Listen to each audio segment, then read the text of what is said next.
আপনার ভাগ্য খারাপ, কপাল খারাপ, পৃথিবীতে 3টি আলামত বা চিহ্ন দেখে আপনি বুঝতে পারবেন। 1 নাম্বার, রাসূল আকরাম সাল্লাল্লাহু আলাইহি ওয়াসাল্লাম বলছেন, অসৎ স্ত্রী, অসৎ আপনার জীবন সঙ্গী, অসৎ আপনার লাইফ পার্টনার। কত বড় কথা একটু খেয়াল করেন। আল্লাহর রাসূল সাল্লাল্লাহু আলাইহি ওয়াসাল্লাম বলছেন, কোনো ব্যক্তি যদি বিবাহ করে আর বিবাহের পরে দেখে যে তার স্ত্রীটা অসৎ, তাহলে আসলে তার কপাল খারাপ। সম্পদ আর সৌন্দর্যই একটা নারীর মুখ্য বিষয় নয়।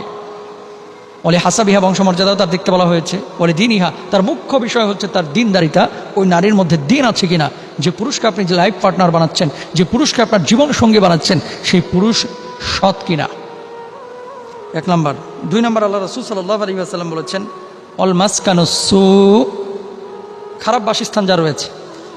তো এমন বাসস্থান যেখানে পর্দার কোনো সিস্টেম নাই, এমন বাসস্থান যেখানে নারীদের গোসলের কোনো সিস্টেম নাই, এমন বাসস্থান যেখানে প্রপার ওয়েতে আপনি বসবাস করতে পারছেন না, অথবা আপনি আপনার জীবন ধারণ করতে পারছেন না, যে বাসস্থানটা সুন্দর না, ভালো না, নিরাপত্তা নেই, এরকম বাসস্থান যার খারাপ রয়েছে, সে মানুষটির কপাল ভালো না। সে মানুষটি কষ্টের মধ্যে আছে, দুঃখের মধ্যে আছে, সে মানুষটির ভাগ্য খারাপ। তাকে কি করতে হবে? আল্লাহর কাছে দোয়া করতে হবে, চেষ্টা চালাতে হবে ভালো বাসস্থানের জন্য।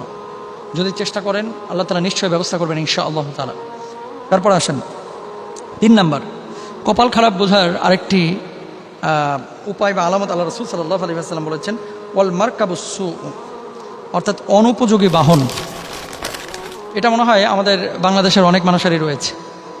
অর্থাৎ বাহনের ক্ষেত্রে সবাই তো স্বতন্ত্র বাহন কেনার সামর্থ্য আমাদের নেই, কিন্তু পাবলিক যে সমস্ত বাহনগুলো রয়েছে, এই বাহনগুলো অনেক সময় এতটাই খারাপ যে আপনি বসার পরে আপনার জামা ছিঁড়ে যাচ্ছে, অথবা আপনার শরীরে ক্ষত তৈরি হচ্ছে, অথবা ঘা তৈরি হচ্ছে, আপনার শরীরের মধ্যে জীবাণু ঢুকে যাচ্ছে। এরকম অসংখ্য বাহন কিন্তু বাংলাদেশের রয়েছে।